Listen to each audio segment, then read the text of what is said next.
kuliah. Mulai kuliah kita.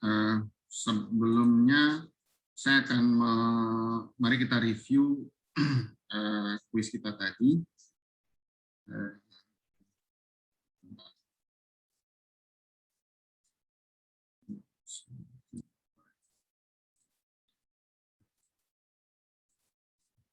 ini tampilan yang ada di layar. Ada 23 respon yang masuk, yang sudah bergabung di dalam kuis tadi. Nah, pertanyaan pertama, Anda di kuis itu pasti urutannya juga diacak, tapi yang layar saya, yang pertanyaan pertama, CG, Corporate Governance yang efektif itu adalah penyediaan pewaliusahaan, ini stewardship, pengawasan, atau controlling, ya, atau semua benar. Yang jawaban yang benar apa? Tania. Yang benar tadi apa, Tania? Tasya. Pengawasan, Pak. Pengawasan, Pak. Pengawasan, Pak. Tasya. Heru pengawasan ya, Heru? Iya, Pak. Baik. Yang benar itu adalah yang ini, karena semua itu bisa disamakan. Jadi ini supervisi atau oversight, ya.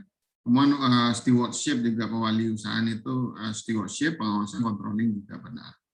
Jadi jawaban yang benar itu adalah bahwa semua pilihan itu benar. Dan jawab ini ada 10 orang, ya.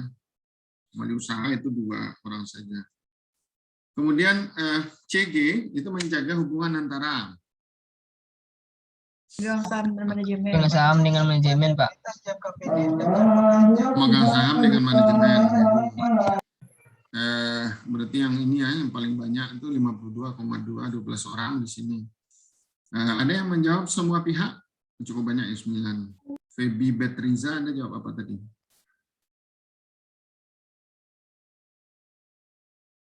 CG menjaga hubungan antara.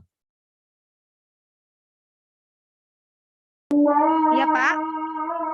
Anda jawab apa tadi? Antara perusahaan dengan manajemen, Pak. Perusahaan dengan manajemen itu tidak ada. Yang ada pemegang saham dengan manajemen, manajemen dengan komisaris, komisaris dengan manajemen, Pak. manajemen dengan komisaris, komisaris dengan manajemen itu sebenarnya kan sama. Balik aja. Yang benar itu adalah bahwa semua pihak itu adalah hubungan yang dijaga di dalam corporate governance. Berikutnya, independensi yang paling utama dari Dewan adalah independensi dari apa? Kalau Heru tadi kepentingan pemegang saham, Pak. Kepentingan pemegang saham, Heru. Ya. Itu 14 orang menjawab di sana. Gina? Gina kepentingan manajemen, Pak.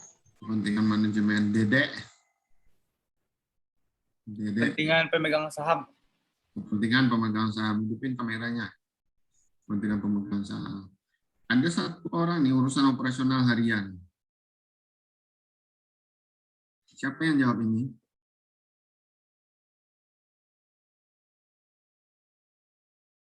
Kalau dicek sebenarnya bisa, ya. Saya temukan yang dan yang benar itu ini. Gitu. Saya, Pak. Saya, Pak, yang urusan operasional harian. Nah, jadi jawaban yang benar itu justru adalah urusan operasional harian. Dewan itu mengurus kepentingan pemegang saham. Dia adalah wakil dari pemegang saham, Heru. Jadi dia pasti akan membela pemegang saham. Nah, Dewan independensi memang juga dari kepentingan manajemen atau kepentingan pribadi, tapi yang sebenarnya yang lebih utama, kan yang paling utama pilihannya adalah bahwa dia harus bebas dari kepentingan urusan operasional harian, karena dia tidak punya tanggung jawab untuk mengurus operasional harian itu, atau tidak boleh dia. Nah, board of directors adalah Dewan direksi, Pak. Dewan direksi. Dewan direktur, Pak. Heru apa? Dewan direktur, Pak. Dewan direktur. Direktur dengan direksi bedanya apa?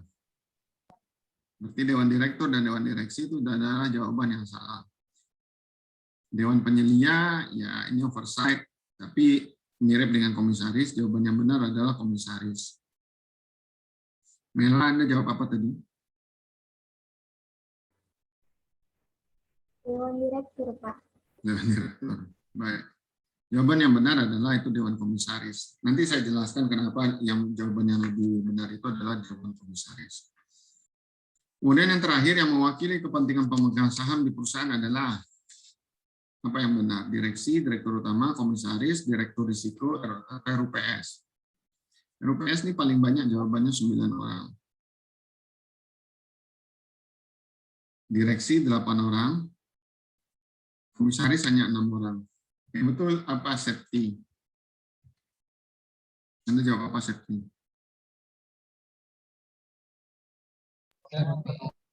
Nggak ingat safety Anissa?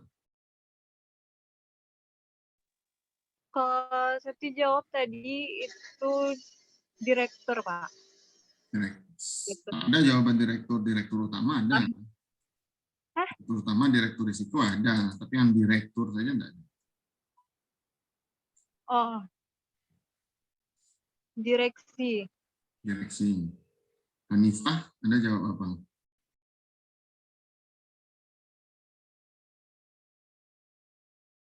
Komisaris, Pak. Komisaris. Yang benar itu adalah jawabannya adalah komisaris.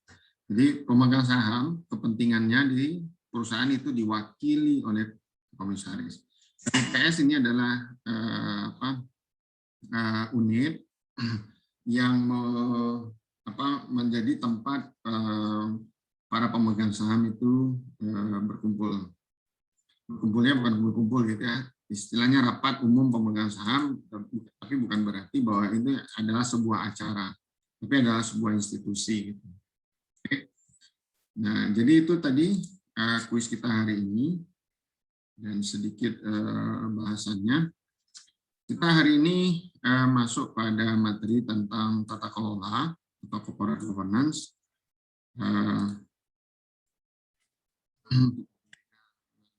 Ini saya bagikan layar pada Anda agar bisa kita berdiskusi di sini. Tata kelola. Nah, tata kelola governance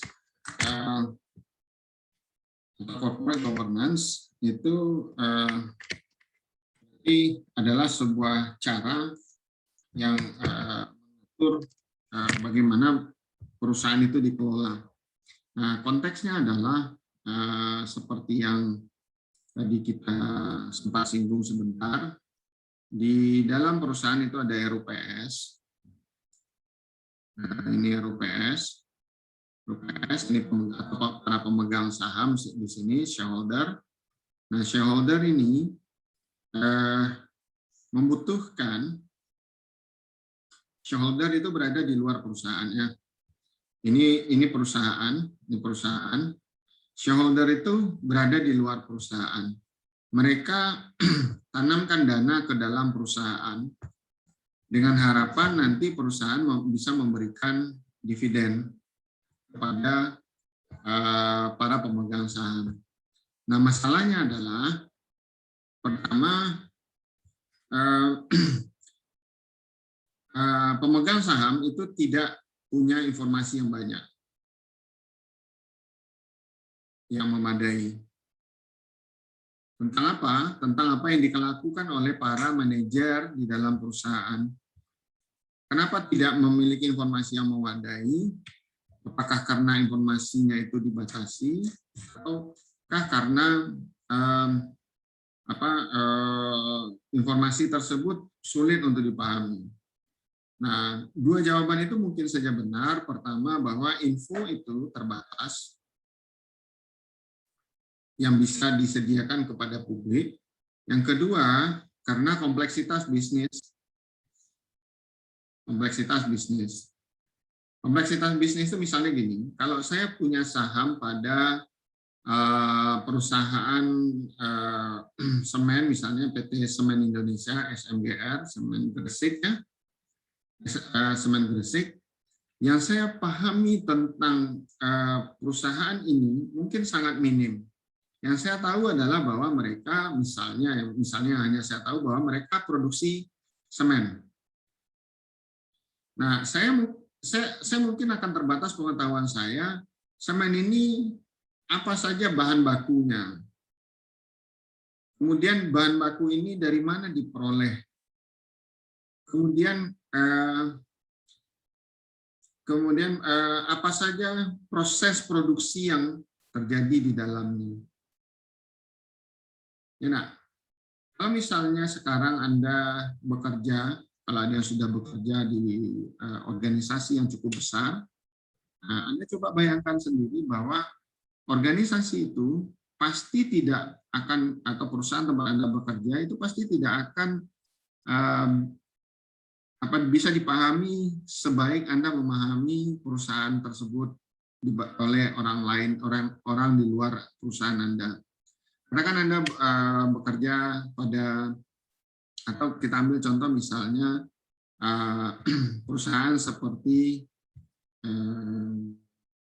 KFC lah ya. KFC sama-sama kita tahu nama perusahaannya Fast Food Indonesia.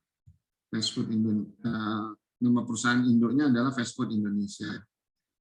Nah, KFC bisnisnya kan makanan kan? Berbisnis makanan. Makanan tentu harus ada pasokannya. Pasokan bahan bakunya kan?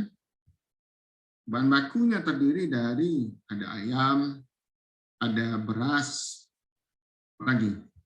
Kentang, apalagi? Telur ya, dan lain-lain. Nah, kemudian yang mungkin kita tahu adalah sampai seperti ini. Tapi bagaimana cara mereka memasok? Cara mereka memasok gimana? Ya tinggal pesan Pak, telepon, tekan kontrak. Iya, betul. Tetapi bagaimana caranya mereka? KFC ini di seluruh Indonesia itu ada di 34 provinsi. Masing-masing provinsi katakan kalau dikali 10 saja atau kali 5 secara rata-rata berarti ada 170-an outlet. Ada provinsi yang lebih banyak, katakan totalnya menjadi 300 outlet. Nah, bagaimana caranya KFC untuk bisa menjamin pasokan ayam, beras, telur, lagi kentang, yang standar ukurannya itu persis sama untuk seluruh atau semua outlet KFC. Nah, Anda sebagai pemegang saham tentu tidak mungkin mengetahuinya seluruh operasional perusahaan tersebut. Nah, maka Anda tentu harus mendapatkan cara untuk memantau apa yang terjadi di dalam perusahaan. Nah, oleh karena itu, concern dari atau perhatian dari corporate governance ini adalah bagaimana perusahaan itu bisa berkomunikasi dengan pemegang saham. Nah, perusahaan di sini tentu diwakili oleh manajemennya. Nah, pemegang saham tempat mereka berkomunikasi nanti diantarai oleh organisasi atau unit yang namanya Dewan Komisaris. Jadi itu kurang lebih pengantar mengapa corporate governance itu penting di dalam sebuah perusahaan. Nah, kita masuk dulu sebagai ilustrasi sebelum kita sama-sama melihat bagaimana tata kelola dengan dihubungkan dengan manajemen risiko. Nah, yang pertama adalah kita melihat dulu bagaimana pada tahun 1990-an itu menurut catatan penulis ya, penulis buku, itu adalah awal-awal tahun di mana enterprise risk management ini diperkenalkan.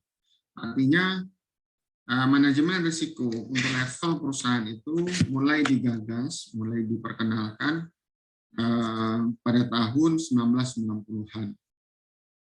Nah, tidak lama setelah itu, jadi kalau kita lihat timeline-nya kurang lebih seperti ini, ya, ini 1990-an, ini 2000-an, Nah, pada tahun 2000-an ini muncul di awal 2001 saja itu sudah muncul kasus besar yang mengguncang dunia, yaitu Enron. Kasus Enron ini terjadi pada tahun 2001. Ketika belum lama orang berpikir tentang bagaimana mengelola risiko di dalam perusahaan, tiba-tiba muncul Enron. Pada tahun 2002 itu muncul kasus WorldCom. Ini perusahaan telekomunikasi. Enron perusahaan jualan energi, termasuk salah satunya listrik dan minyak. Terus ada banyak kasus di sini, ada waste management dan lain-lain. Nah, di akhir tahun 2000-an itu, pada tahun 2007 dan 2008, itu muncul kasus besar, yaitu adanya krisis keuangan. Amerika menyebutnya Great Recession. Di sini ada banyak perusahaan yang terlibat di dalam resesi ini, tetapi yang besar itu setidaknya ada 3 ini. Dan salah satu yang menonjol itu adalah Lehman Brothers. Lehman Brothers ini mengalami kebangkrutan yang sangat mengguncang sektor keuangan di dunia, karena ini adalah sebuah bank besar. Mereka perusahaan finansial besar, berpusat kalau saya tidak salah itu di Inggris, terus kemudian mengalami goncangan yang besar sehingga mereka pada saat itu berusaha diselamatkan oleh banyak pihak. Tapi pada detik-detik terakhir pihak-pihak yang ingin menyelamatkan diri Lehman Brothers itu mundur dari penyelamatan tersebut, sehingga ini hilang. Nah, di Indonesia sendiri pada tahun tersebut 2008 itu muncul kasus Bank Senturi. Bank Senturi. Anda yang pernah dengar kasus ini mungkin banknya kecil, tetapi kalau dia roboh, maka bank-bank lain yang ada di Indonesia itu akan juga terpengaruh. Nah, kenapa krisis pada tahun 2000-an ini 2010-an itu tidak, katakanlah aman dari krisis, tetapi di akhir tahun 2010-an, di 2019 ya, atau masuk ke tahun 2020-an itu muncul krisis baru. Itu krisis yang dipicu oleh COVID related crisis atau COVID cost crisis itu orang menyebutnya. Jadi krisis yang disebabkan oleh COVID. Jadi Anda perhatikan ini sekali 20 tahun dia muncul. Kasus krisis itu selalu berulang. Nah, apa yang terjadi? Apa yang menyebabkannya? Pertama yang diduga adalah tidak adanya manajemen risiko yang efektif, dan yang kedua, kurangnya pengawasan dewan terhadap perusahaan dan terhadap operasi bisnis perusahaan. Jadi ada kelemahan pada bagaimana bank itu, pada perusahaan itu mengawasi operasi bisnis di dalam perusahaan. Tadi saya gambarkan kepada Anda kan, perusahaan itu besar gitu. Kalau pemegang saham itu di sini, shareholder itu di sini, di luar, maka mereka itu tidak ngerti apa yang terjadi di dalam perusahaan. Yang mereka lihat kepada perusahaan itu mungkin hanya ya gambaran pertumbuhan laba atau gambaran pertumbuhan harga saham perusahaan yang terus menaik. Mereka tidak tahu apa sebenarnya yang terjadi di dalam perusahaan ini. Bagaimana perusahaan itu dikelola, mereka tidak benar-benar tahu. Ya, nah, jadi ketika ada orang di dalam perusahaan membuat keputusan yang berisiko, para pemegang saham itu sebenarnya tidak tahu apa yang terjadi di dalam perusahaan. Apakah perusahaan melakukan tindakan yang terencana, berhati-hati, memerhatikan kepentingan pemegang saham atau tidak. Saya ingin tanya, kalau perusahaan itu ini adalah laporan posisi keuangannya neraca. Di sini ada aset, ya. Di sini ada utang, di sini ada ekuitas. Aset ini siapa yang punya?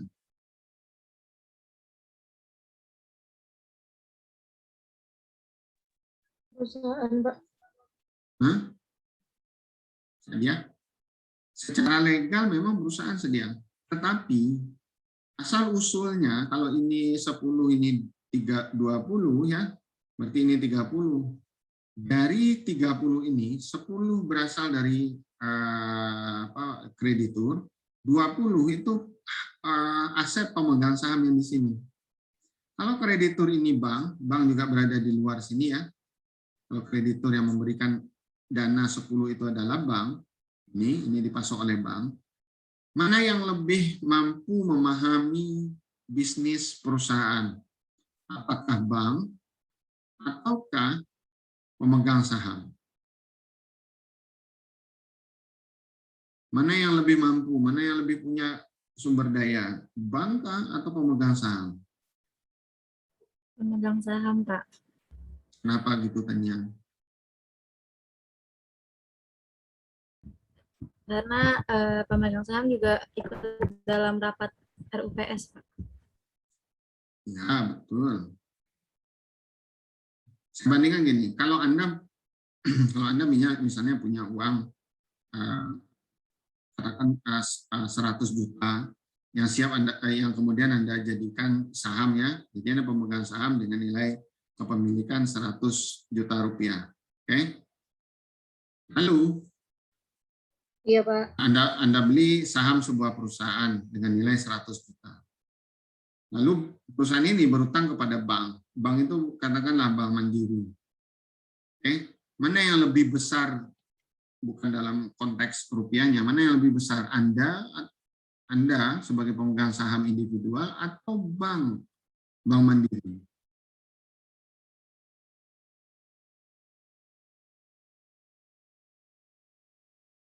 Nadia Virus, mana yang lebih besar?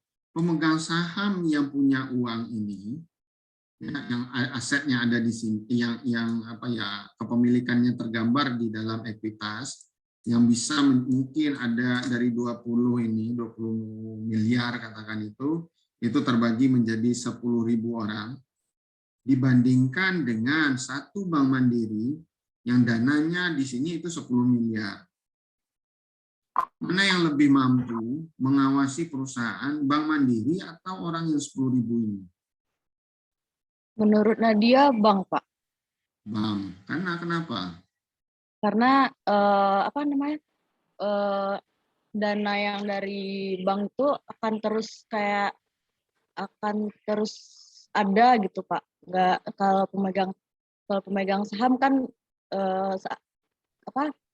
seketika bisa dananya ada atau enggak gitu. Kalau bank dari sumber manapun ada gitu.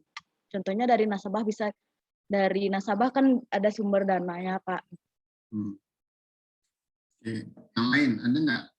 Saya setuju bahwa yang punya kemampuan mengawasi lebih besar itu adalah bank dibandingkan investor individual. Oke. Kenapa bank kemudian memiliki kemampuan yang lebih besar? Oke. Karena bank merupakan lembaga, Pak, sedangkan pemegang saham merupakan orang individu.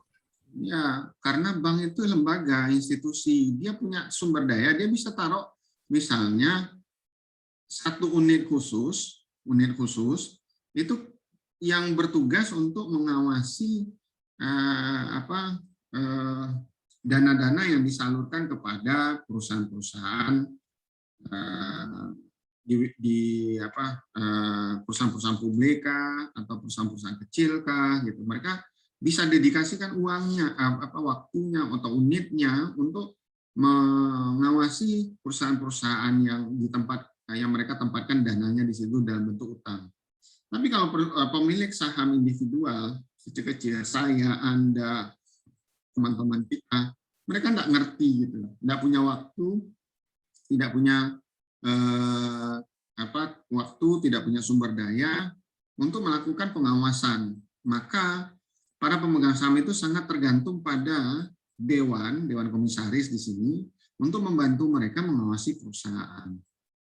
Nah, yang terjadi katanya itu ya adalah kurangnya pengawasan atau oversight atau penyelidikan ya yang dari kita kuis dari dewan terhadap bagaimana perusahaan itu berjalan dan beroperasi.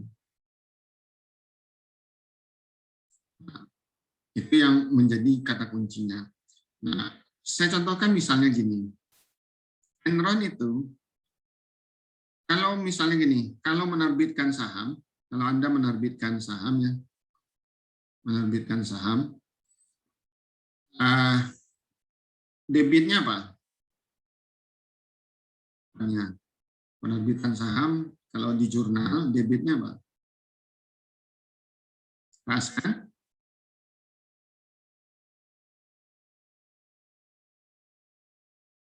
Kalau kreditnya kan saham biasa, ya enggak? Betul ya? Saham biasa 1.000, kas 1.000 kalau tunai ya. Betul? Betul salah? Betul, Pak. Betul, Pak. Betul ya Taufik ya. Nah, Enron dia tidak menerbitkan, ketika dia menerbitkan saham, dia tidak menerima kas, tapi dia menerima account receivable. Enron ini, dia terbitkan sahamnya ke anak perusahaan atau sesama anak perusahaan lah, anak perusahaan satu, anak perusahaan satu menerbitkan saham. Nah, katakan dia jual ke anak perusahaan dua dari Enron ini, dari Enron punya sini. Nah, anak perusahaan satu menerbitkan saham yang sahamnya dibeli oleh anak perusahaan dua. Anak perusahaan dua tentu akan mencatat adanya yang menerbitkan ini kan AP1. AP1 mencatat ada saham biasa sebesar 1.000. Tapi bukannya menerima kas, dia menerima account receivable. Account receivable-nya ada uangnya enggak? Ada kasnya enggak? Nggak ada, Pak. Belum ada. Gitu. Belum ada. Ya enggak? Belum ada. Nah, ini adalah praktek akuntansi yang sah, tetapi bisa curang. Gitu. Ini kan sah kan? Karena boleh saja kan? Saya terbitkan, penerbitan saham saya catatkan bukan dengan kas penerimaan asetnya. Esensinya saham terbit, ekuitas bertambah, maka aset juga bertambah kan? Nah, tapi aset yang saya terbit yang bertambah itu bukanlah kas, tetapi account receivable. Nah, account receivable ini sendiri nanti tidak terbayar, tidak tertagih. Nah, kenapa bisa mereka melakukan ini? Ya, karena itu tidak ada pengawasan dari Dewan Komisaris. Tidak ada auditor yang mampu atau yang independen untuk mengawasi perilaku perusahaan seperti itu. Baik, ada pertanyaan?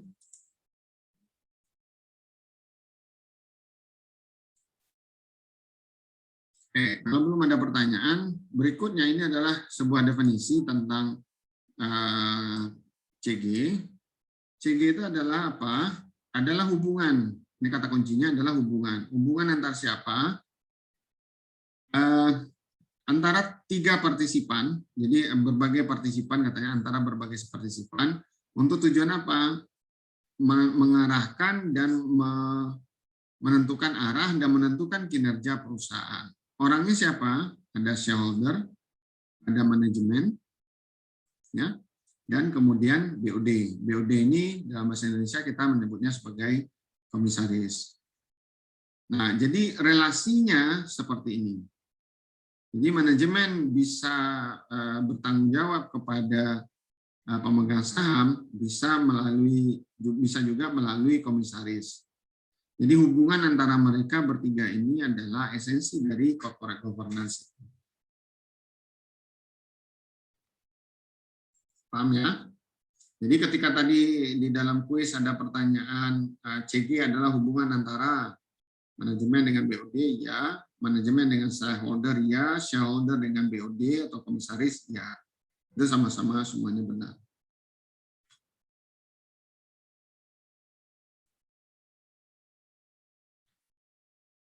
Nah, apa tanggung jawab dari tata kelola? Pertama, tata kelola ini ciri-cirinya. Yang pertama adalah mereka punya tanggung jawab untuk menjamin keberadaan manajemen risiko yang efektif. Ini tugas dari CG. Nah, CG untuk bisa berjalan dengan baik, maka itu harus dimulai dari atas. Siapa yang disebut dengan atas di situ? Itu dimulai dari board of directors atau komisaris dan turun ke direksi. Jadi tata kelola yang baik itu mesti mulainya dari atas ke bawah. Peraturan dituliskan di atas, kemudian ditegakkan di bawah. Paham ya? Nah, apa tugas dari Dewan Komisaris? Pertama adalah melakukan pengawasan atau penyeliaan secara umum. Yang kedua adalah stewardship. Nah, ini yang saya coba terjemahkan jadi pewali usahaan. Atau pewalian juga boleh. Jadi, kata ini, steward ini adalah orang yang bertugas untuk menjaga harta.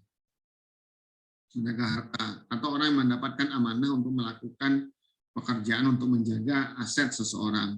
Atau diberi amanah untuk menjalankan operasi perusahaan, melakukan dalam konteks CG berarti dia pengawasan saja. Jadi orang yang diamanahi untuk menjaga harta. Nah, makanya saya mencoba menerjemahkannya atau meminjam sebenarnya dari penerjemahan yang pernah dipakai orang itu pewali usahaan. Jadi dua tugasnya, tugas pertama dan tugas kedua. Nah, untuk urusan itu, maka komisaris juga tidak boleh ikut di dalam operasi harian di dalam perusahaan. Jadi dari beberapa tugas yang menunjukkan independensinya, jadi yang paling utama itu adalah mereka tidak boleh ikut di dalam urusan operasional harian perusahaan. Baik, sampai di sini ada pertanyaan dulu. Pak, izin bertanya. Ya, silakan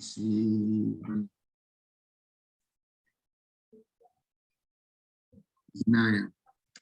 Iya, itu Pak, kalau tanggung jawab perusahaan ke masyarakat atau ke eksternalnya perusahaan itu termasuk ke tata kelola perusahaan, Pak? Tanggung jawab perusahaan keluar itu diterangkan oleh cara berpikir yang berbeda gitu. Jadi gini, kalau hubungan antara shareholder dengan manajemen, ini hubungannya tuh kontraktual. Kontraktual itu artinya apa? Para pemegang saham dia mencari orang yang mampu untuk menjalankan tugas.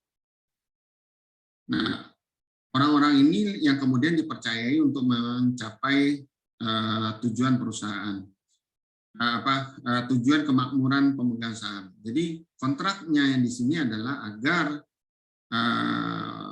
kemakmuran pemegang saham itu bisa menaik dengan menyewa orang ini. Jadi misalnya gini, pemegang saham Garuda Indonesia itu kan pemerintah RI, diwakili oleh Menteri BUMN ya, Menteri BUMN. Nah, Menteri BUMN itu akan cari orang yang bisa mengelola Garuda Indonesia itu. Maka Menteri BUMN itu pasti menaruh target. Misalnya, karena sekarang Garuda sedang kesulitan keuangan, dia akan mengatakan bahwa dalam 2 tahun, misalnya, utang lunas. Silakan cari dana untuk melunasi utang, atau cari cara untuk melunasi utang. Kemudian dalam 3 tahun, laba kembali positif, misalnya ya. Nah, kemudian dalam 5 tahun, pangsa pasar kembali bisa dikuasai sebesar 25%, misal seperti itu. Itu target-target yang diikat antara manajemen dengan perusahaan, dengan pemegang saham. Nah, tetapi kalau ceritanya adalah antara perusahaan dengan pihak-pihak lain di luar perusahaan, itu bahasanya menjadi berbeda. Jadi salah satu pihak yang ada di luar perusahaan, di mana perusahaan itu harus memperhatikan kepentingannya adalah pemegang saham. Pihak yang lain itu sangat banyak. Ada pemerintah, ya, ada supplier, ada konsumen, ada siapa lagi? Ada LSM, ya, ada masyarakat umum. Semua orang ini itu disebut dengan stakeholder. Kalau hubungan antara perusahaan dengan shareholder tadi itu didasari pada kontrak, biasanya itu tertulis, ya, kontrak, maka hubungannya dengan yang lain-lain ini, dasar hubungannya tidaklah sama, mungkin tidak ada kontrak. Gitu. Ada enggak kontrak antara Unilever dengan konsumen sampo mereka? Dan ada enggak kontrak antara PT Hanjaya Mandala Sampurna dengan konsumen rokok mereka? Kalau Anda mati karena merokok, maka kami akan ganti, berikan asuransi Anda. Tidak ada ya? Ada enggak, Taufik? Ada, Pak. Mandala Sampurna itu kan produsen rokok Sampurna. Lalu ada enggak kontraknya dengan konsumen? Kalau Anda nanti sakit karena merokok, kami ganti loh 2 kali lipat.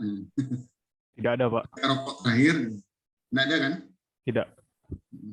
Tapi kalau misalnya ini, kalau misalnya Aqua Golden Mississippi itu, atau Danone sekarangnya, itu dengan konsumen, kalau ada konsumennya yang mati karena minum, itu diganti. Diberikan mungkin atau sakit karena meminum itu mungkin diganti biaya kesehatannya. Tapi kalau rokok enggak gitu. Nah, itu saktinya perusahaan rokok. Yang ngerokok coba Anda perhatikan. Kalau di kotak rokok itu kan ada bunyi tertulis. Kalau Anda merokok Anda akan begini. Bisa mati, bisa impoten, bisa kanker macam-macam ya. Nah, tapi mereka tidak pernah ditangkap perusahaan rokok itu atas kandungan racunnya. Tetapi kalau dipindahkan itu ke sari roti, jadi kalau sari roti misalnya nulis itu, memakan roti kami, Anda tidaklah kenyang, tetapi Anda akan bisa keracunan, Anda mencret 5 hari, Anda bisa mati. Gitu. Nah, sari roti pasti langsung ditangkap. Nah, perusahaan rokok heran saya, kenapa tidak ditangkap? Nah, kembali ke pertanyaan Gina tadi. Jadi antara perusahaan dengan masyarakat, misalnya, hubungannya tidaklah dijelaskan dengan cara atau teori yang sama dengan hubungan antara perusahaan dengan pemegang saham. Dengan masyarakat mereka, ini yang nanti turun menjadi teori-teori melandasi CSR, tanggung jawab sosial. Ya, ada teori legitimasi, misalnya, legitimasi, teori stakeholder teori, namanya stakeholder teori, kalau saya tidak salah gitu ya. Ini yang mendasari hubungan-hubungan perusahaan dengan masyarakat. Hubungan perusahaan dengan pemerintah mungkin dijelaskan dengan teori yang lain. Misalnya di perpajakan ada namanya teori bakti ya. Bahwa kita membayar pajak itu adalah bukti bakti kita kepada negara misalnya. Nah demikian juga dengan perusahaan dengan yang lain. Saya kira itu Gina. Ada pertanyaan enggak? Atau ada yang perlu diklarifikasi enggak? Udah jelas Pak, makasih Pak. Kita kembali lagi ke slide yang tadi.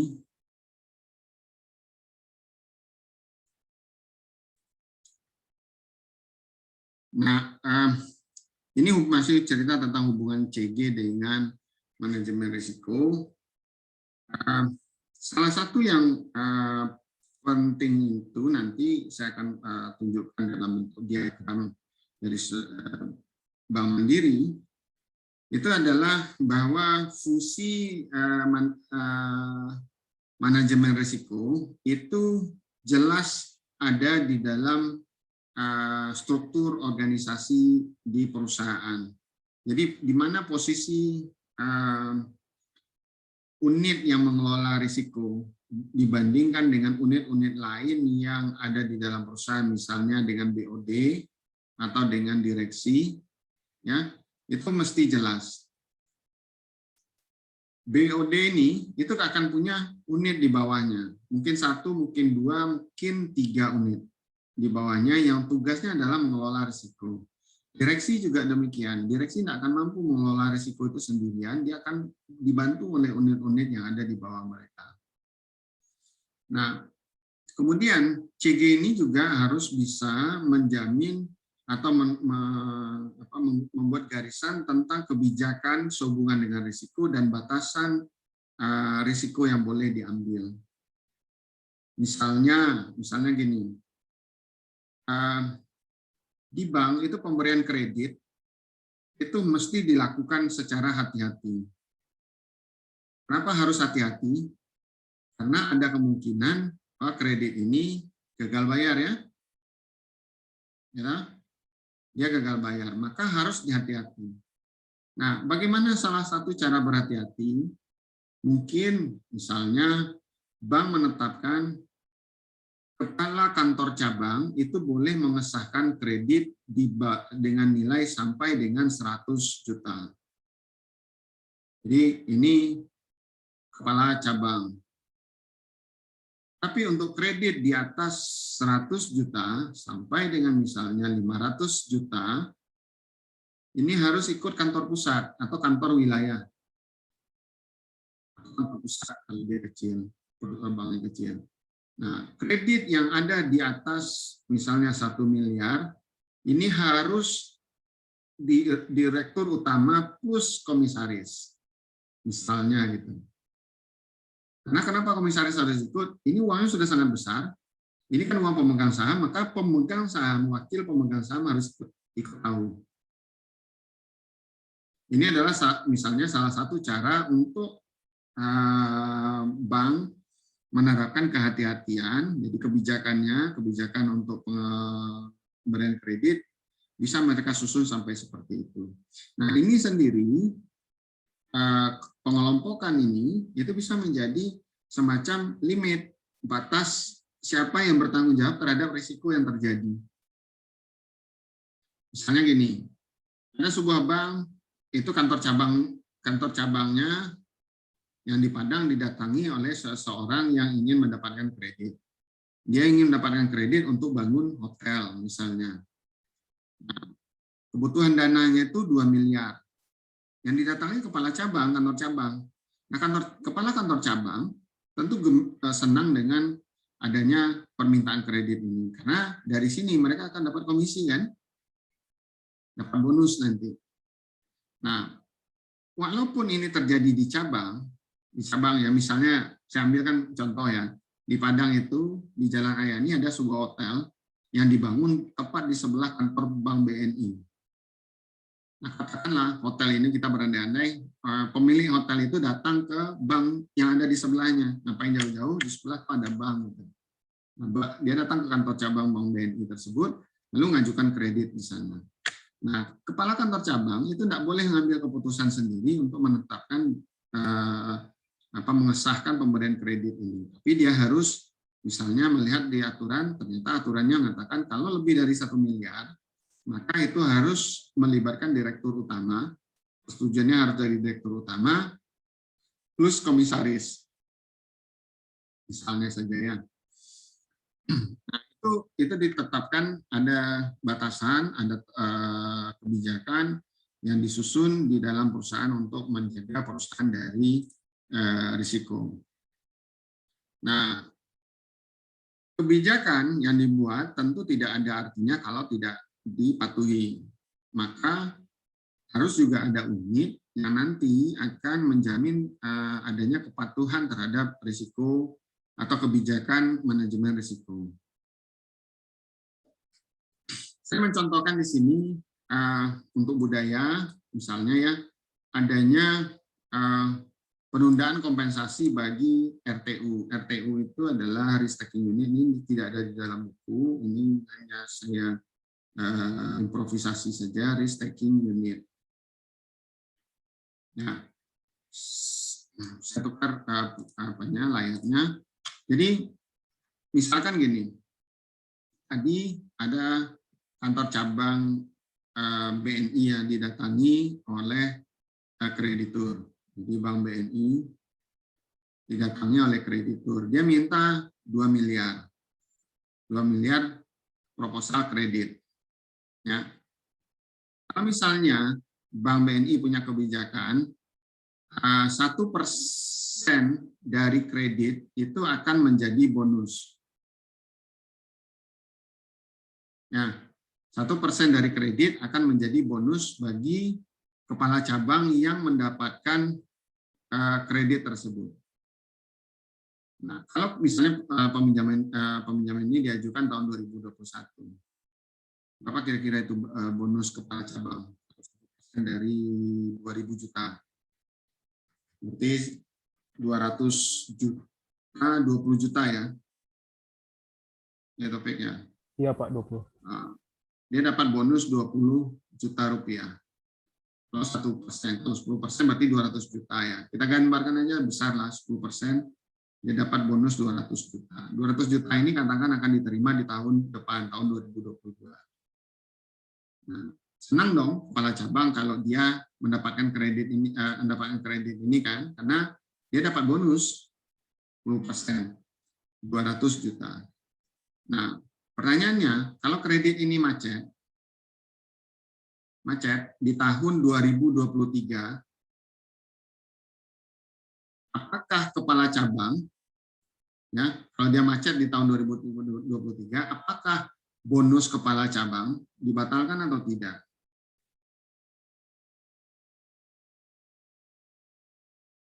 Salsa, gimana kira-kira? Kebijakannya adalah bonus diberikan satu tahun setelah kredit dicairkan atau disepakati ya. Nah, kredit disepakati tahun 2021. Ya, saya beri timeline-nya gini. Tahun 2021 didapat kredit sebesar 1 miliar 1.000 juta. Tahun 2022 ini dibayarkan bonus kepada kepala cabang sebesar 200 juta. Ini 2.000 juta. 200 juta. Tahun 2023 kredit ini macet. Gagal bayar. Pertanyaannya, bonus yang dibayar 200 juta terlanjur dibayar kan? Kreditnya macet. Iya, Pak. Ya. Apakah bonus kepala cabang jadi batal atau tidak? Tidak. Oh, tidak, Pak, karena udah dibayarkan kan di tahun sebelumnya. Kalau begitu kejadiannya, maka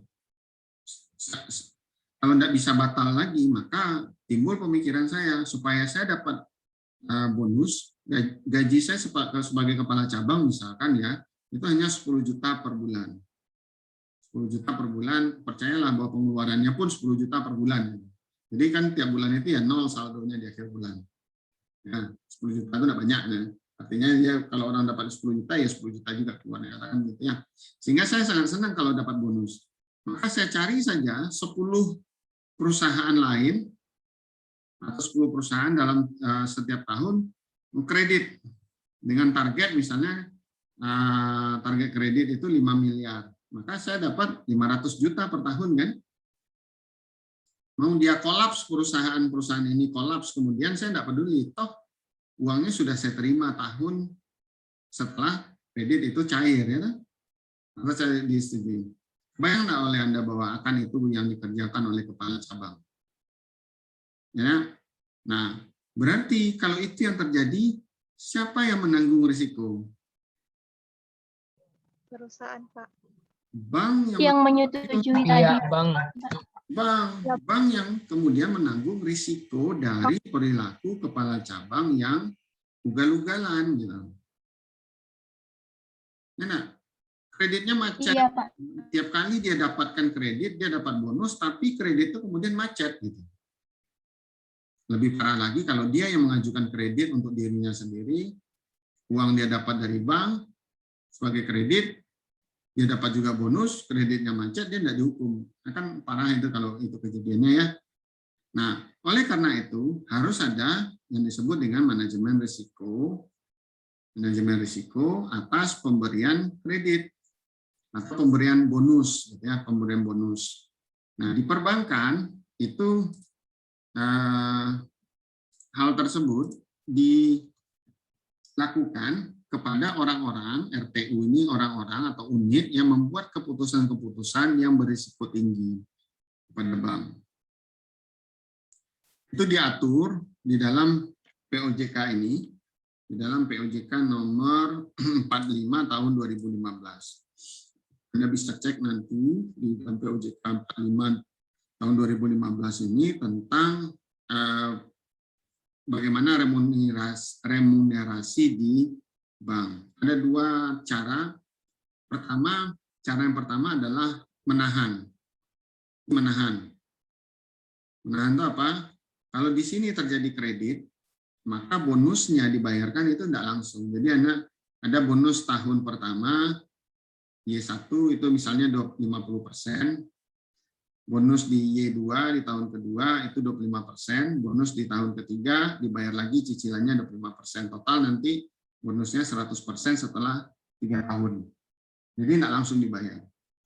Ada cara lain adalah kalau misalnya ini kredit diberikan di tahun 2021, lalu di tahun 2022 bonus dibayarkan, di tahun 2023 kreditnya macet, maka bonus yang sudah dibayar ini ditarik lagi untuk diambil lagi oleh bank, oleh perusahaan.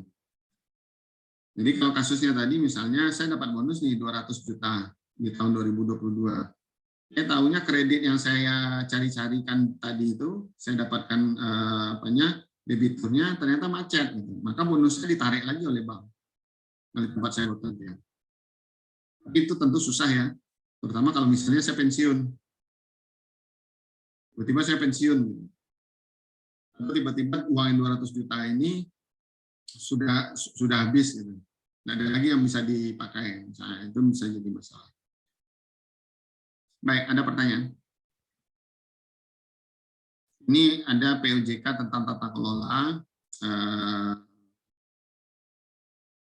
POJK tentang tata kelola yang relevan untuk manajemen risiko juga. Jadi tentang tata kelola dan tentang remunerasi.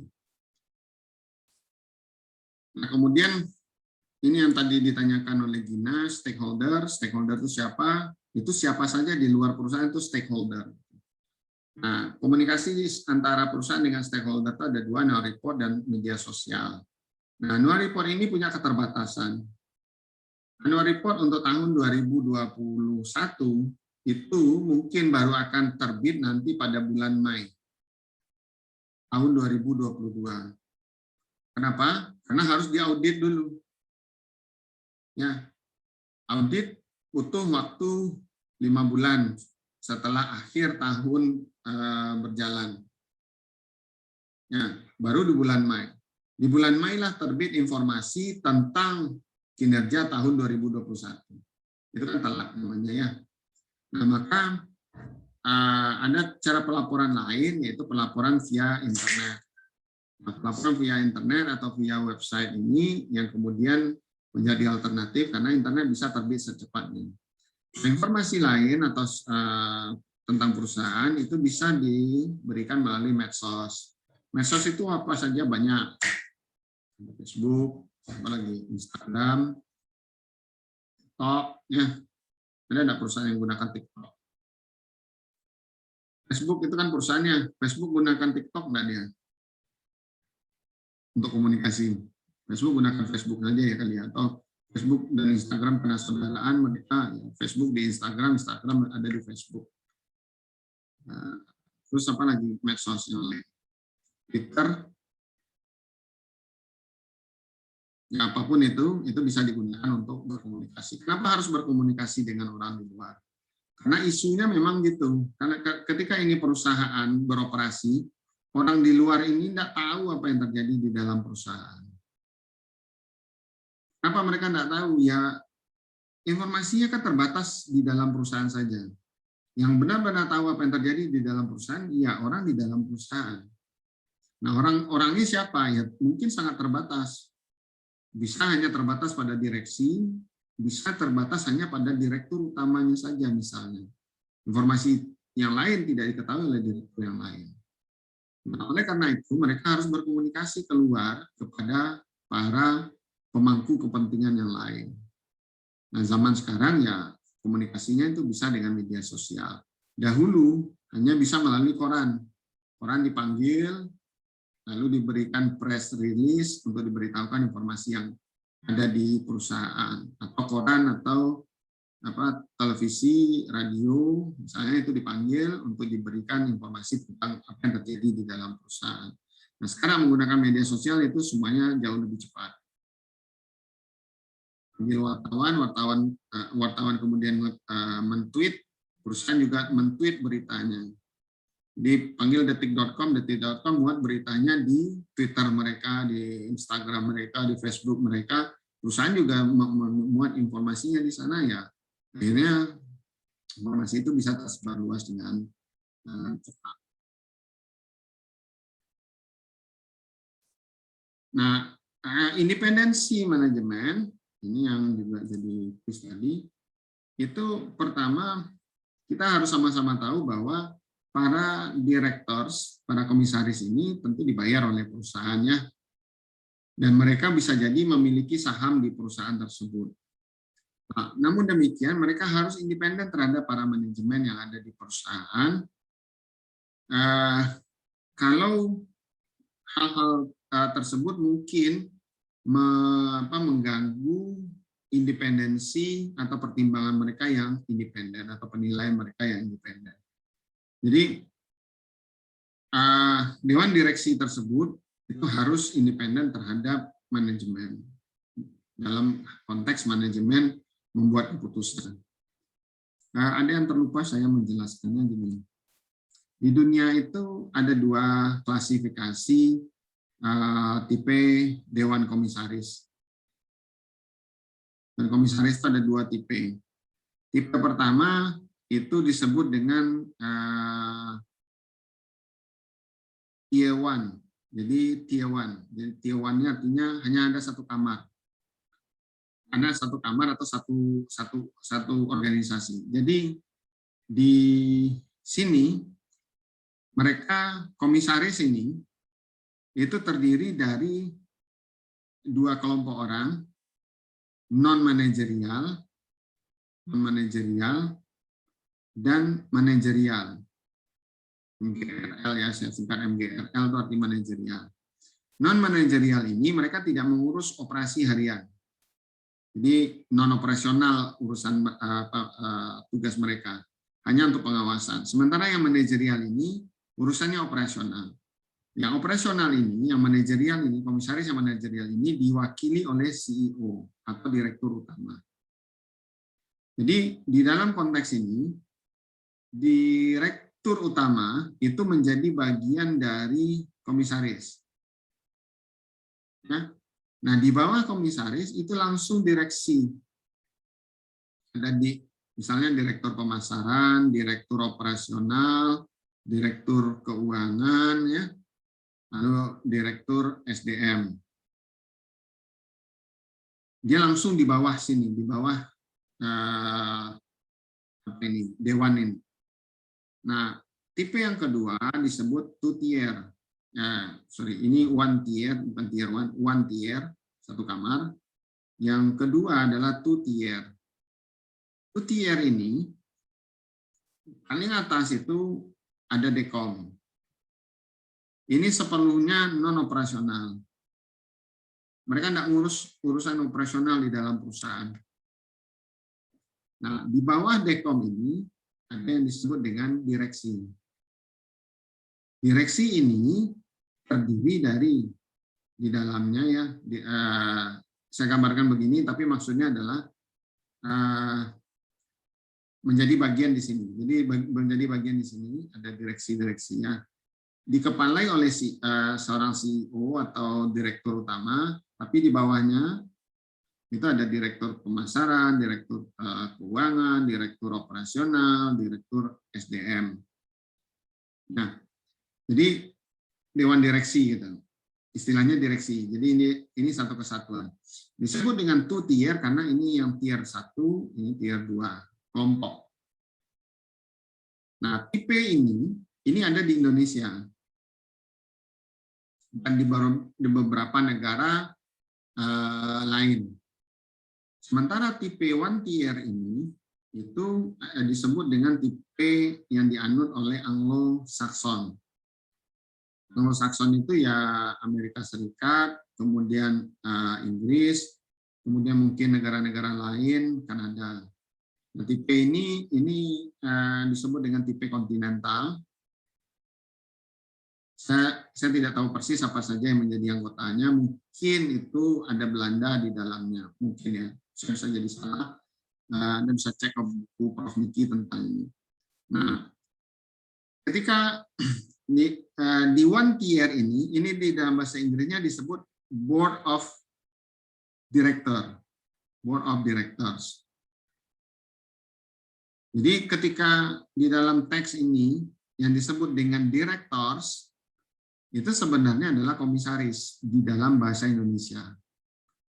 Di kita ini disebut dengan Board of Commissioner. Sering disebut, kalau di teks-teks itu sering disebut disingkat dengan BOC. Lalu ini disebut direksi saja atau juga disingkat jadi BOD, Board of Directors gitu. Sehingga ini jadinya suka rancu dengan Board of Directors yang ada di sini. Kalau Anda membaca teks Indonesia, Anda harus hati-hati. Apakah yang ketika menemukan kata Board of Directors atau BOD, Anda harus betul-betul hati-hati. Apakah yang dimaksudnya adalah directors ini adalah direktur seperti yang ada di Anglo-Saxon atau Amerika, atau yang dia maksud ya memang direksi saja. Nah, di sini board independence ini memang maksudnya board of directors, itu komisaris. Ada pertanyaan?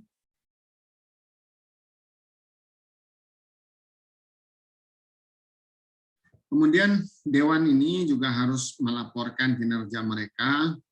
Kalau di perbankan, mereka melaporkan kepada OJK. Jadi di bank, kalau di perbankan, maka kinerja komisaris itu dilaporkan ke OJK. Apa saja kinerja komisaris? Misalnya, mereka mungkin memberikan saran kepada manajemen. Nah, apa saran yang diberikan kepada manajemen dilaporkan.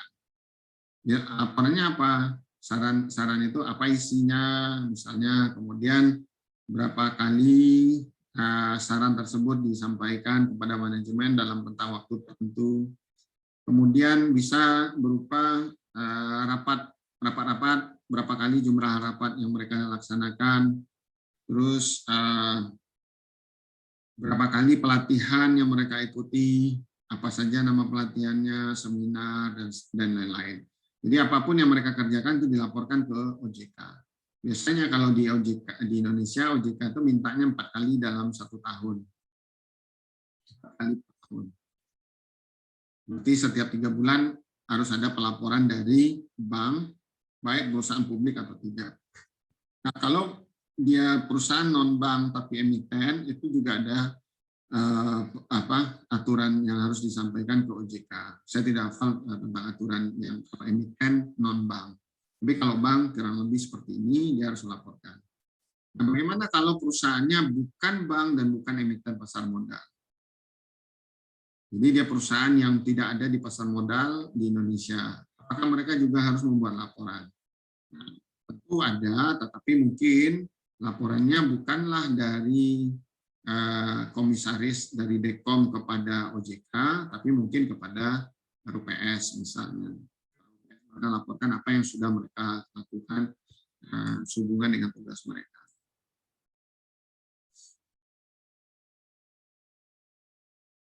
Ini contoh kompensasi eksekutif dan komisaris ya, hubungan mereka.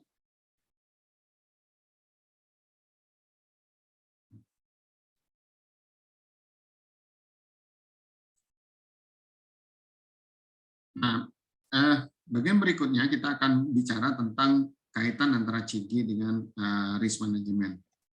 Nah, intinya adalah di sini bahwa Dewan itu punya tanggung jawab untuk menjamin bahwa sistem dan kebijakan manajemen risiko yang diperlukan itu sudah ada di dalam perusahaan dan berjalan di dalam perusahaan. Karena kenapa? Karena praktik tata kelola yang baik dan efektif itu penting untuk pengelolaan risiko. Ini saya ambilkan dari laporan tahunan Bank Mandiri tahun 2020. Ini ada tugasnya sebenarnya, tapi saya belum taruh tadi di Island, nanti saya taruh segera ya, nanti Anda bisa mengeceknya.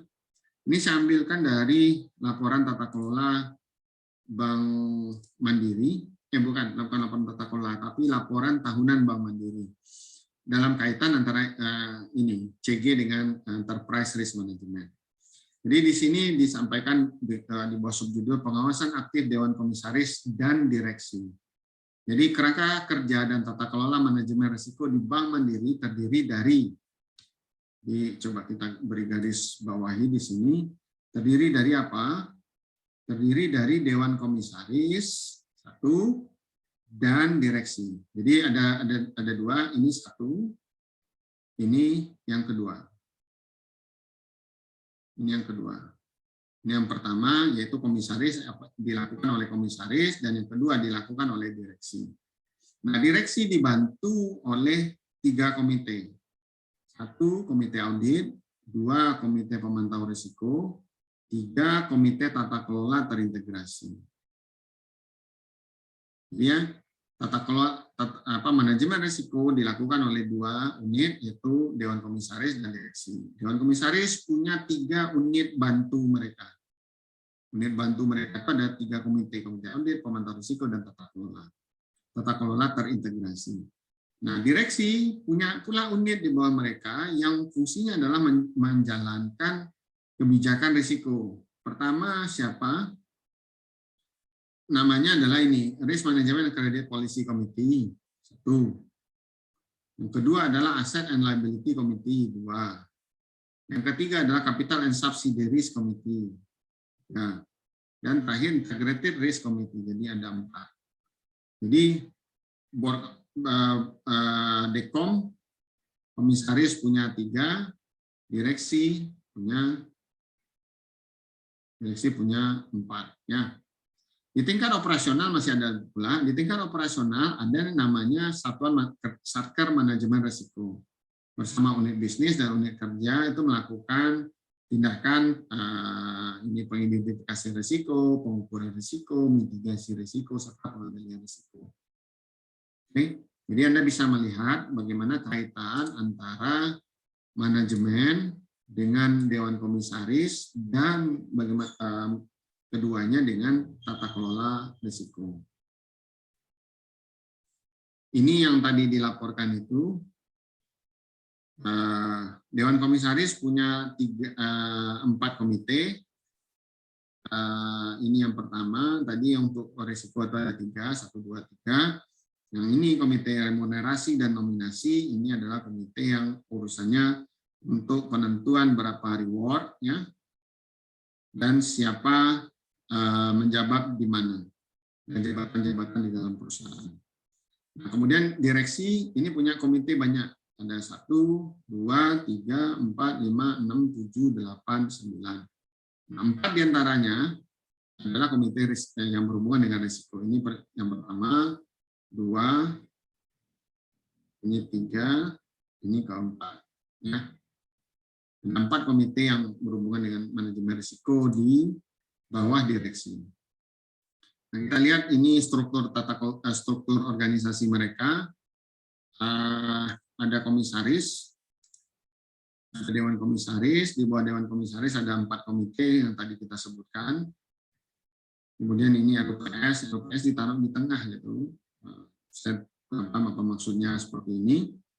Kemudian ada direksi, di bawah direksi ada 9 komite tadi. Ini komite berhubungan risiko 1, 2, 3, dan 4. Ya. Ini 4 komite yang berhubungan dengan risiko. Nah, ini ada garis sepertinya, sebenarnya ada garis. Saya tahu udah paham apakah maksudnya berarti bahwa Rekom bisa saja ngomong ke sini, minta informasi. Kalau begitu juga bisa gini, dari direksi bisa saja ke komite yang ada di sini minta informasi. Tapi saya kira itu tidak demikian yang terjadi, karena komunikasinya mesti lewat atas dua-duanya dulu. Jadi kalau komite audit ingin berkomunikasi dengan komite yang lain atau komite pemantau risiko ingin berkomunikasi dengan ini Integrity Risk Committee, maka dia harus lewat komisaris ke direksi turun ke bawah. Mungkin ya, saya tidak tahu. Jadi kita harus lihat penjelasan tata kelola mereka. Baik, ada pertanyaan sampai di sini?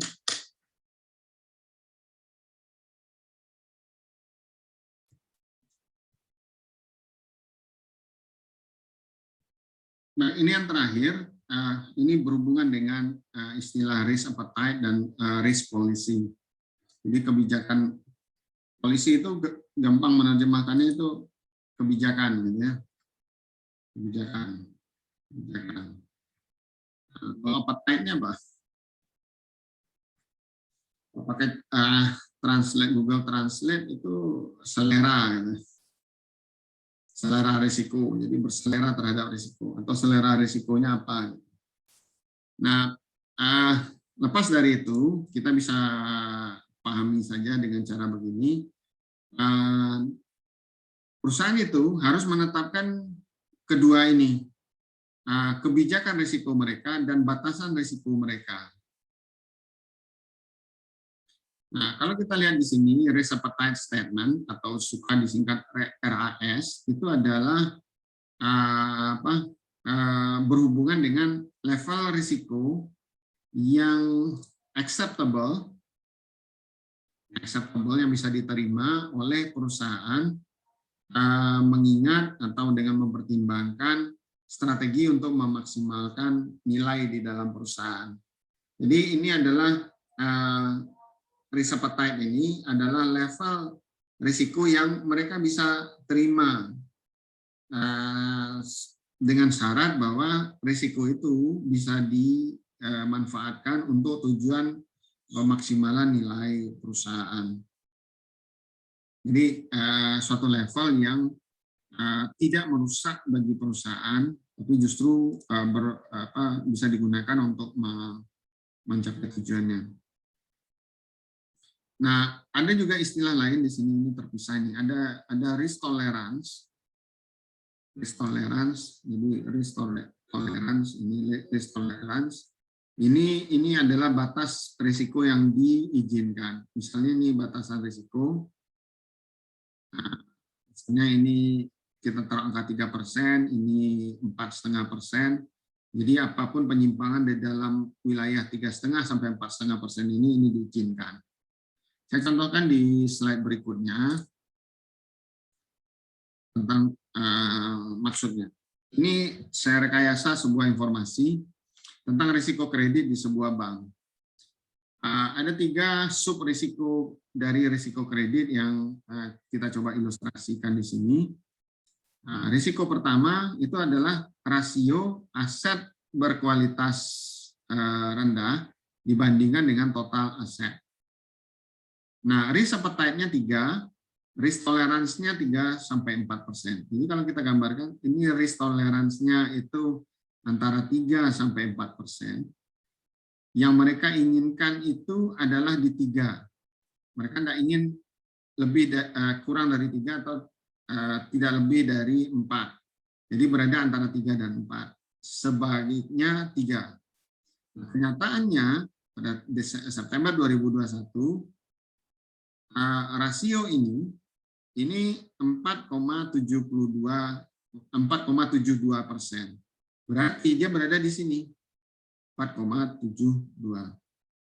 Yang diizinkan hanya sampai 4.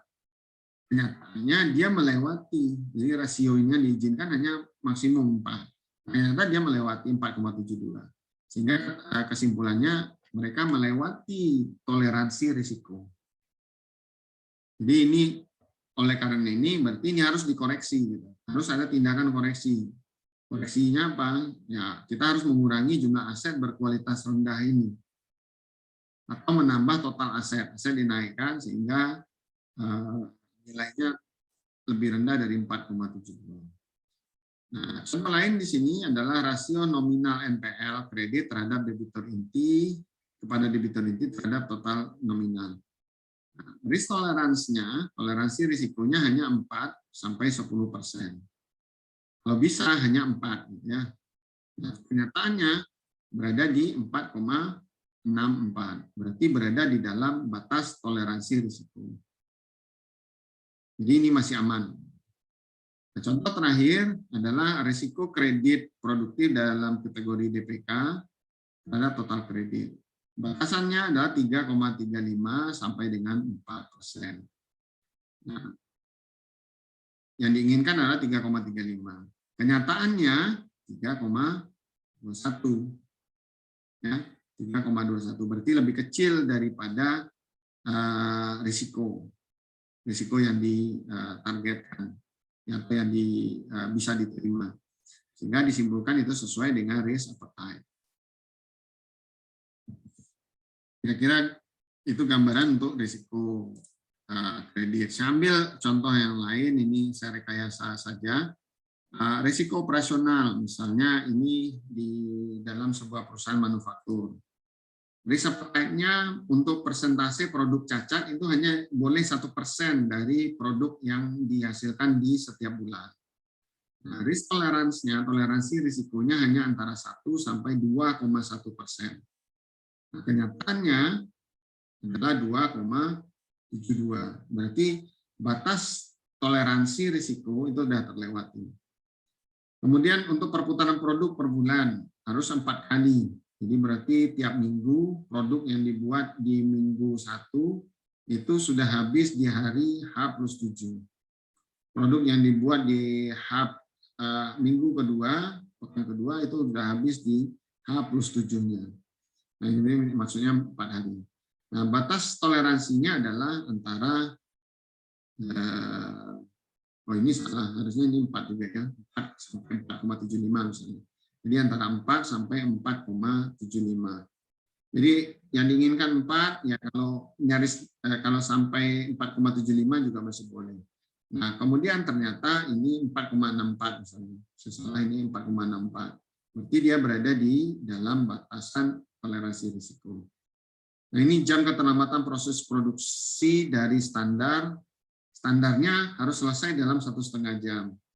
Paling lama 2 jam. Nah, ternyata tahun September 2021 hanya 0,8. Berarti di bawah lebih kecil daripada risk appetite. Nah, ini sesuai dengan risk appetite yang ditetapkan oleh perusahaan.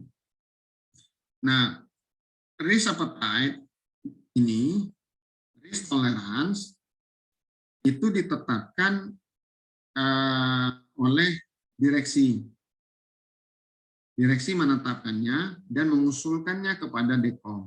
Biasanya seperti itu, untuk kemudian Dekom menyetujui. Agar apa? Agar komisaris juga tahu bagaimana perusahaan ini mengelola risikonya dan batasan-batasan atau kebijakan manajemen risiko mereka. Ya, jadi ini dokumen ini. Ini tertuang di dalam sebuah dokumen.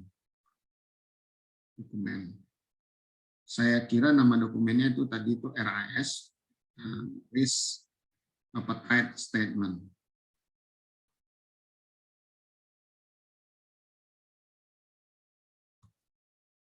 Oke, ada pertanyaan sampai di sini? Ada beberapa poin lain, tapi tidak akan kita bahas. Anda bisa memahaminya, bisa baca sendiri. Ada pertanyaan, silakan. Mau bertanya Pak, yang Ya, pertanyaan. risk appetite sama yang toleransi itu Pak, kalau misalnya risk appetite-nya itu risk toleransinya itu kurang dari 1%, misalnya ada contoh 1% ya Pak, itu Nah, itu apakah tadi ya. tetap masuk ke sesuai risk appetite Pak? Yang ini ya. Iya, kalau risiko Ya. toleransi itu kurang dari 1%. Oke. Jadi pertanyaannya, kalau saya coba pahami itu kan, ini kan risk appetite-nya 1%, sampai 1%, risk appetite-nya 1%. Ya, risk appetite sama dengan 1%. Tapi risk tolerance-nya antara 1 sampai dengan 2,1%. Nah, artinya gini, Fania. Kalau kita membuat produk, itu pasti ada kemungkinan produk cacat ya. Perusahaan bikin produk pasti ada produknya cacat. Sebagus apapun produksinya, sebagus apapun pabrikannya, itu pasti ada produk cacat. Honda itu pernah menarik produknya sampai 13.000 unit di seluruh dunia karena kesalahan rem. Opel juga begitu. Bahkan Boeing pun, Boeing 737-8 Max itu, yang Lion Air jatuh itu kan ditarik di seluruh dunia. Produknya cacat gitu. Nah, yang diizinkan untuk cacat, artinya gini, yang terantisipasi untuk cacat, itu misalnya hanya 1%. Misalnya produk cacat itu terjadi karena, ya kalau orang misalnya bikin kue mungkin terlalu matang atau terlalu lembek gitu ya, kuenya bantat kayak gitu. Nah, kalau itu terjadi, dari 100 produk hanya boleh 1 yang cacat. Nah, paling banyak 2,1 kan 2. Jadi dari 100 produk yang diproduksi hanya boleh cacat 2. Kalau 1000 berarti cacatnya paling banyak itu 20. Kalau 10.000 berarti 200 buah. Nah, bagaimana kalau yang cacat itu dari 100 produk, yang cacat itu dari 1000 produk, maksimum cacat kan 2 ya. 2 buah ya, 2. Sorry, kalau 101, kalau 1000 berarti 10. Kalau maksimumnya 20 unit yang cacat. Toleransinya mulai dari 10 sampai 20 unit. Bagaimana kalau yang cacat itu hanya 5? Berarti kan kecil dari 1%, 0,5%. Ya, 0,5%. Yang cacat hanya 5 unit dari 1000 produk yang diproduksi bulan September 2021, cacat hanya 5 unit. Antisipasinya adalah 10 unit gitu. Masih bisa diizinkan tuh 10 unit. Yang cacat cuma 5 unit. Berarti dia berada di dalam atau sesuai dengan risk appetite. Risk appetite adalah maksimum. Jadi ini maksimum. Untuk risk appetite-nya dalam toleransi dia bisa sampai segini. Tapi ini yang diantisipasi hanya 1%.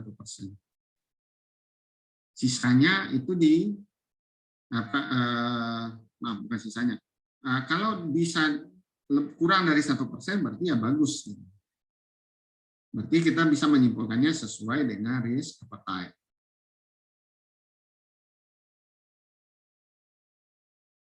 Kira-kira paham? Paham Pak, terima kasih Pak. Baik, yang lain ada? Silakan.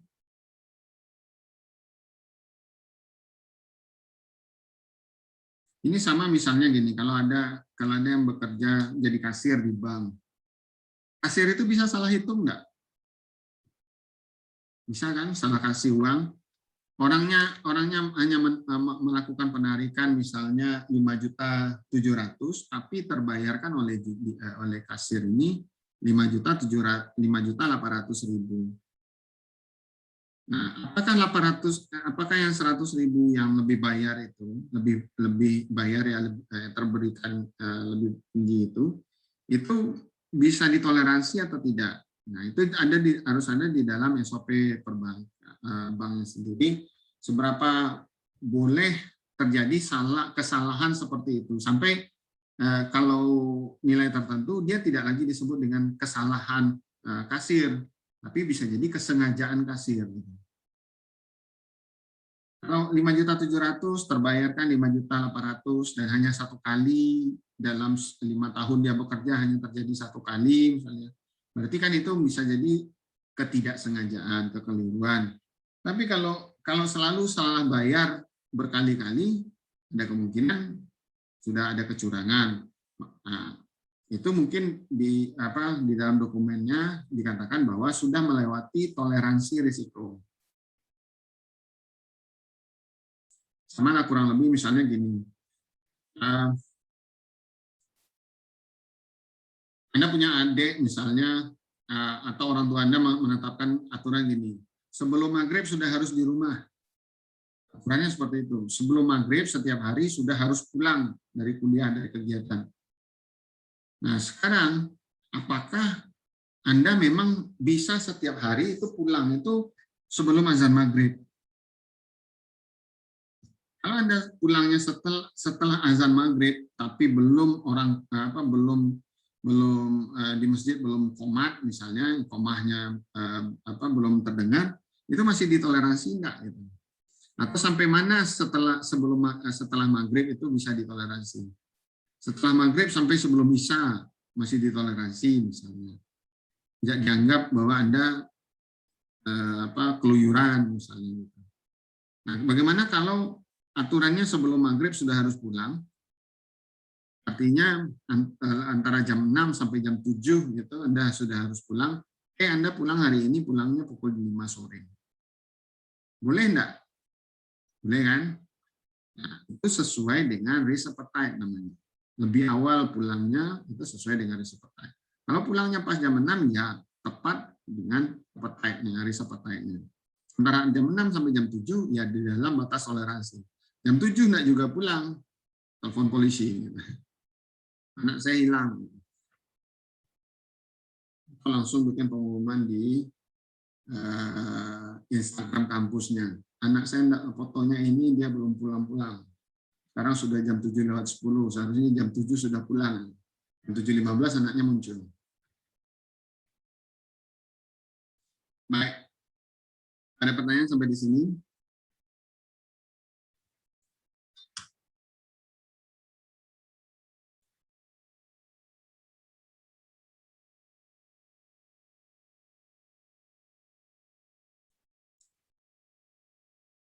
Kalau tidak ada, sebentar lagi saya perbarui island-nya ya, termasuk ada tugas di sana.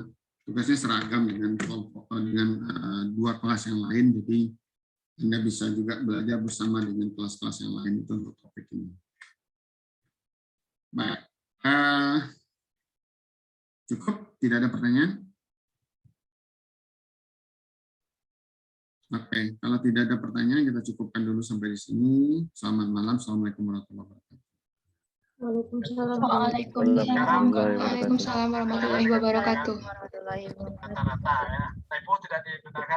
Pas saya tutup ya. Oh, ada yang kuliah 2 ya malam ini. Kemudian bersedia Heru, kuliah dengan Pak Yuskar ya. Oh iya Pak. Dia menggunakan garis lurus, sekarang dia ganti dengan Oh ada kelas pengganti Pak. saldo menurun.